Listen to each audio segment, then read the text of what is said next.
एक पाकिस्तानी सिपाही के सामने अगर 50 चाइनीज आ जाए ना, तो पैंट गीली कर देंगे। पाकिस्तानी की बता रहा हूं मैं आपको। हम लोग कल्पना भी नहीं कर सकते थे वंदे भारत ट्रेन की। मैंने तो यूरोप में देखी थी वैसी ट्रेनें। मैं कल्पना भी नहीं कर सकता था कि मैं बॉर्डर के लास्ट पॉइंट पे जाऊंगा तो रोड से जाऊंगा। मोदी के आने से पहले हमको 20-20 किलोमीटर पैदल चलना पड़ता था। मैं तो हिमालय में ही रहता हूँ मोस्टली। हम कल्पना भी नहीं कर सकते थे कि इतना बड़ा संसद भवन हमारा होगा। ये 70 साल में से अपने खुद की बिल्डिंग नहीं बना पाए, और प्रस्ताव हजारों बार पास हुए। आप जाके देखिए, अभी जो कर्तव्य पथ बनाया है, नेताजी सुभाष चंद्र की मूर्ति रखी है, वो आप जाके देखिए, उसने चमन बना दिया। हमारे रोड देखिए, हाईवेज, एक्सप्रेस हाईवेज इतने बने हैं। मतलब वो बंदा रात दिन काम ही कर रहा है, तो पब्लिक हराएगी कैसे? एक नैरेटिव खड़ा किया जाएगा कि वो मुसलमान विरोधी है, आग लगाई जाएगी क्योंकि लेफ्टिस्ट है, इनको पैसे मिलते ही ये कहीं भी आग लगा देते हैं। इनके पास पैसे पहुंचे तो चाहे अफगानिस्तान में आग लगा लो, चाहे फ्रांस में लगवा लो, चाहे जर्मनी में लगवा लो, चाहे अमेरिका में ही लगवा लो आप। पैसे अमेरिका के ही हैं, लेकिन ये अमेरिकन गवर्नमेंट के भी नाक में दम कर देते हैं। तो ऐसा माहौल तैयार किया जाएगा अक्टूबर नवंबर तक देश के अंदर, और नवंबर के बाद में देश के बाहर एक नैरेटिव खड़ा किया जाएगा कि हिंदुस्तान तो मुस्लिम विरोधी है, मोदी तो ऐसा है, हिंदुस्तान की इकोनॉमी तो, वहां पे इन्वेस्ट मत करो, वहां तो बलवे होते हैं। इस तरीके का एक माहौल बनाया जाएगा। चाइना अलग से एक टेंशन क्रिएट करेगा, ऐसे मौके का वो फायदा उठाता है। उसकी प्रॉब्लम अलग है, क्योंकि अभी 2-3 दिन पहले की बात है, जितने भी इलेक्ट्रिक आइटम, इलेक्ट्रॉनिक आइटम है, जैसे मोबाइल फोन है, लैपटॉप है, तो 70 to 78% इंडिया चाइना से इंपोर्ट करता है।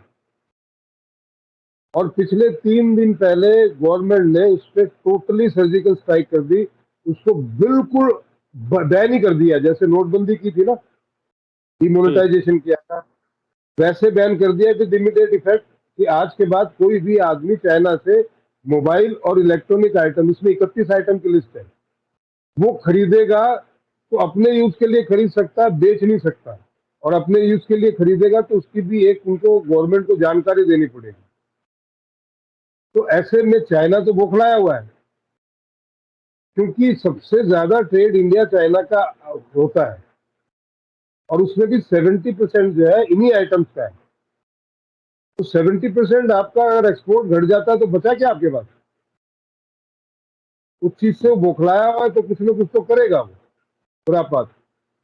तो ये टाइम भी ऐसा ही है। आप ग्रह नक्षत्रों के हिसाब से देखें तो चारों तरफ से खुरापात होगी। But let me assure you, मैंने मोदी जी की कुंडली देखी है और मैंने उन पर कई बार प्रिडिक्शन किए। पिछली वर्तमान में मैंने कहा था कि लोग कह रहे थे 225 सीटें आएंगी, मिक्स असेंबली आएंगी। मैंने 1.5 साल पहले कह दिया था कि 303 सीटें आएंगी बीजेपी, और एनडीए को 350 के लगभग आएगा। तो उनको 359 है, और ऊपर वाले की कृपा है, भगवान महादेव की, कि उनको 303 ही आई। उससे पहले भी मैंने कहा था कि दे विल गेट 280, ऑलमोस्ट ऐसी सीटें बीजेपी को मिलेगी। 282 मिली उनको। और लेट मी अश्योर यू कि अब इलेक्शन में चाहे कितना भी बलवा कर ले, Modi will come with the thumping majority, more seats than he got last time. ये अभी एक ऐसा नैरेटिव जरूर सेट होगा, और हम सबको देखने में लगेगा कि मोदी तो गया। बट वो अब की बार पीछे पिछले से भी ज्यादा सीटें लेके मेजोरिटी में आएंगे, क्योंकि हिंदुस्तान का बच्चा बच्चा मोदी के साथ। तो नारे लगाने के लिए चाहे कांग्रेस की सभा में पहुंच जाए, 500 रुपए मिलते हैं नारे लगाने के, 2 घंटे। 500 रुपए में मजदूर आदमी है, कोई भी चला गया, एक आधे आधे दिन आपकी सभा में नारे लगा लिए, आधे दिन दूसरी पार्टी उसको 1000 रुपए मिल गए। तो उसकी 2 दिन की दिहाड़ी एक दिन में होगी ना। ना और करना कुछ नहीं है, न खड्डे खोदने हैं, न वजन उठाना है, बैठे हैं, चाहे नाश्ता मिलेगा, खाना मिलेगा, पानी मिलेगा, और नारे लगाने हैं। तो अभी ऑपोजिशन की हालत तो ये हो गई कि उनको लोग बुलाने के लिए पैसे देने पड़ते हैं, और पैसा बहुत डंप हुआ है। कि जो सोरोस और ये पूरा जो बिल गेट्स के भी पैसे बहुत आए हैं।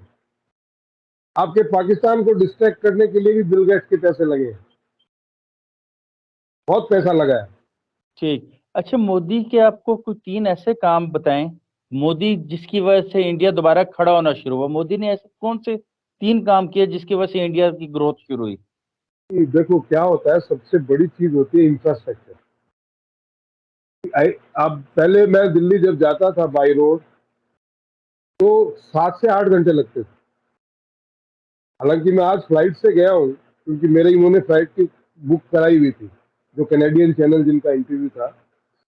तो बट मैं बाई रोड में फ्लाइट से ज्यादा जल्दी पहुंचता, 2 घंटे में पहुंचते हैं आप। 8 घंटे और 2 घंटे। तो अब जो जो सामान जो है 8 घंटे बाद पहुंचता है, जो सड़ सकता है 8 घंटे में, वो 2 घंटे में आपके यहाँ। और ये नेटवर्क पूरे हिंदुस्तान में उन्होंने क्रिएट कर दिया। पहले हमारे बॉर्डर पे जो एम्यूनेशन और आर्म्स पहुंचाने के लिए आपको उनको हेलीकॉप्टर से लिफ्ट करके लेके जाना पड़ता था। आप अभी वहां पे बाई रोड जा सकते हैं। मतलब इंडिया से, दिल्ली से बैंकॉक तक का रोड है कनेक्टेड। मोदी के आने से पहले आप किसी भी रेलवे स्टेशन पे चले जाते या रेल की पटरी पे चले जाते तो लोगों ने वहां पे गंद मचा रखी थी सीट कर करके। आज आप रेलवे स्टेशन देखिए, आपको एयरपोर्ट लगते हैं पूरी, मतलब कोई 2.5 से 3 करोड़ तो टॉयलेट बनवाए हैं उन्होंने। आपको अभी कोई बाहर जाता हुआ नहीं मिलेगा। जो गांव गांव में घर घर में गैस पहुंचाई है, 7.5 करोड़ मकान बना के गरीबों को दिए हैं। 7.5 करोड़। और उन 7.5 करोड़ मकानों में उसमें 3.5 से 4 करोड़ मुस्लिम है। 3 तलाक दुनिया की 56 मुस्लिम कंट्रीज में से 50 में नहीं है। तो इंस्टेंट 3 तलाक दे देते थे आप, वो हटवाया। बहुत काम किए जी, मैं गिनाने बैठूंगा सुबह हो जाएगी। आपको मोदी की सरकार कब तक चलती हुई नजर आ रही है? मोदी की सरकार तो बड़ी लंबी चलेगी, लेकिन मोदी जी इतने टाइम तक नहीं रहेंगे। मुझे लगता है मोदी जी 2027 में he will resign as a prime minister. he'll take a uh, uh, he'll take a retirement from active politics। मतलब पीएम तो नहीं रहेंगे, इतना पक्का है। They may can create another post for him, but he will not be the PM after 27। 2028 फरवरी में हिंदुस्तान का PM बदलता हुआ दिख रहा है, और वो ठीक। सबसे क्रिटिकल टाइम होगा इंडिया के लिए। फरवरी ठीक। 14-15 के आसपास 2028। And hopefully that will be Yogi Adityanath. ठीक। अच्छा, और भारत में भी ज़ाहिर है वो जैसे कश्मीर में भी चल रहे थे, सिख कम्युनिटी भी एक्टिव रहती है। इंडिया में अगर नहीं भी तो बाकी जगहों पे भी खालिस्तान का चर्चा होता है।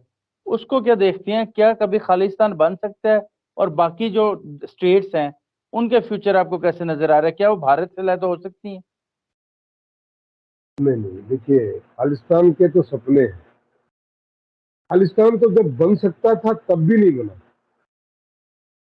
भाई। इंडियन मिलिट्री को हरमंदर साहब में घुसना पड़ा और वहां पे इतना असलाहा मिला, तब नहीं बन पाया। आज तो ये एजेंडा है खाली। आज इंडिया में खालिस्तान की कोई डिमांड नहीं है। किसी एक आदमी को डंप किया जाता है, पैसे वैसे दिए जाते हैं। अब इन्होंने कहा जी आग लग जाएगी, उसको क्या नाम है वो, अमरिंदर पाल या कोई वो, जिसको अरेस्ट किया, आग लग जाएगी जी उसको हाथ लगा दोगे। एक्चुअली क्या है मैं आपको बताऊं, हिंदुस्तान के अंदर बड़े गद्दार हैं। अरविंद केजरीवाल जो है, he has got a Khalistani connection, because इसको इलेक्शन में वहां कनाडा से फंडिंग मिली थी। और ये खुलेआम सबको पता है कि ये वहां पे खालिस्तानियों के घर जाके रुका भी था टोरंटो में। तो जैसे इसकी गवर्नमेंट आई वो एक्टिव हो गई, और इसकी गवर्नमेंट भी वही लोगों ने फंड करके लाया है। गांव गांव में फंड दिया है उन्होंने, किसानों के रूप में किसानों को भड़का के। वो किसान आंदोलन, एक किसान आंदोलन में किसान तो थे ही नहीं, वो खालिस्तानी थे सारे। कैन यू इमेजिन, कनाडा से कम भी 22,000 लोग आके वहां पे सड़कों में बैठे हुए थे,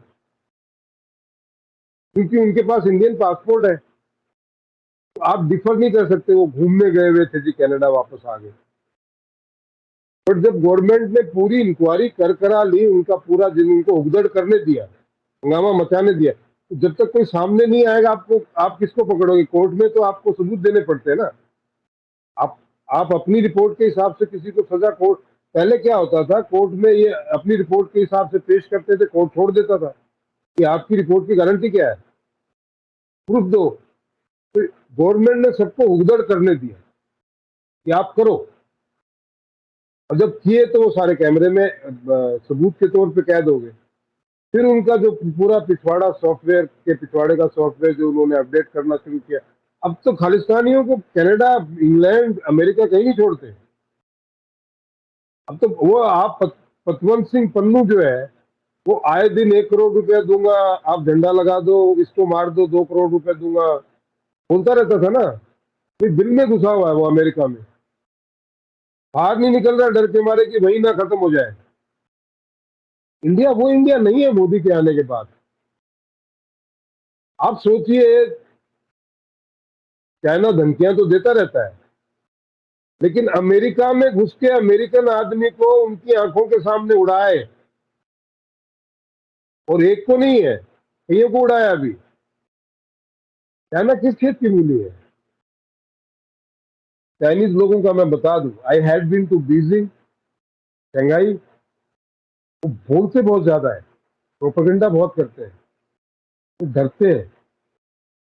एक पाकिस्तानी सिपाही के सामने अगर 50 चाइनीज आ जाए ना, तो पैंट गीली कर देंगे। पाकिस्तानी की बता रहा हूं मैं आपको, टेक्निकली ये दिखा देंगे। वो गेम में देखो, जो वीडियो गेम होते हैं उसमें चाइना सबसे आगे है, तो उस तरीके का गेम बना के दिखा देते हैं कि ओ वी आर ग्रेट। मैदान में कुछ है नहीं इनमें। ठीक ठीक, बहुत शुक्रिया निशांत जी आपके वक्त देने का। Thank you very much. बहुत बहुत धन्यवाद, महादेव। थैंक यू दोस्तों, वीडियो देखने के बहुत शुक्रिया। वीडियो को लाइक कीजिएगा, चैनल सब्सक्राइब कीजिएगा और कमेंट्स में फिर राय का इज़हार जरूर कीजिएगा। अल्लाह हाफिज।